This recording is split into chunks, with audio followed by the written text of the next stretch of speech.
Just something tied to an ongoing court case. Why did President Biden suggest that Kyle Rittenhouse, on trial in Kenosha, is a white supremacist? So, Peter, what I'm not going to speak to right now is anything about an ongoing trial, nor the president's past comments. What I can reiterate for you is the president's view that we shouldn't have, broadly speaking, vigilantes patrolling our communities with assault weapons. We shouldn't have opportunists corrupting peaceful protests by rioting and burning down the communities they claim to represent anywhere in the country. As you know, closing arguments in this particular case, which I'm not speaking to, I'm just making broad comments about his own view. There's an ongoing trial. We're awaiting a verdict. Beyond that, I'm not going to speak to any individuals or this case. But the president has spoken to it already. And his mom now, Kyle Rittenhouse's mom, came out saying that the president defamed her son, and that she claims that when the president suggested her son is a white supremacist, he was doing that to win votes. Is that what happened?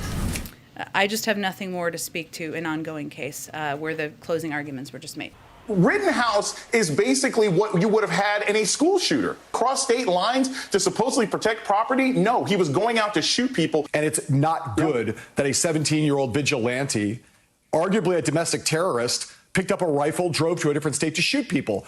When we breathe in that smog of the culture of white supremacy, some of us internalize oppression and some of us internalize superiority and entitlement that makes you feel encouraged to go enact that entitlement through violent means, which is precisely what Kyle Rittenhouse did. So you're encouraged by this culture to go get a gun because, as Kyle Rittenhouse said, he thought it made him look cool. You're encouraged by the white woman in your life to go and protect the country that you believe belongs exclusively to you. The vast majority of protests in Kenosha have been peaceful, and the violence has come from an outside Trump supporter. Kyle Rittenhouse, the armed teenage vigilante.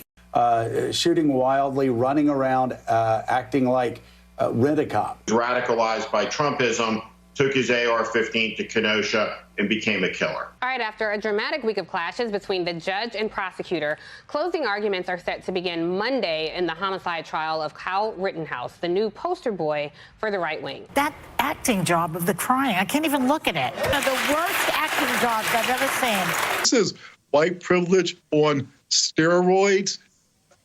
Rittenhouse testified that after he shot all of these people, he approached the cops and told them that he'd been involved in a shooting, and the officers told him, be careful so that you don't get pepper sprayed. It's kind of baffling to see. I want you to take a listen to Sean Hannity martyr Kyle Rittenhouse, which is quite disgusting to see.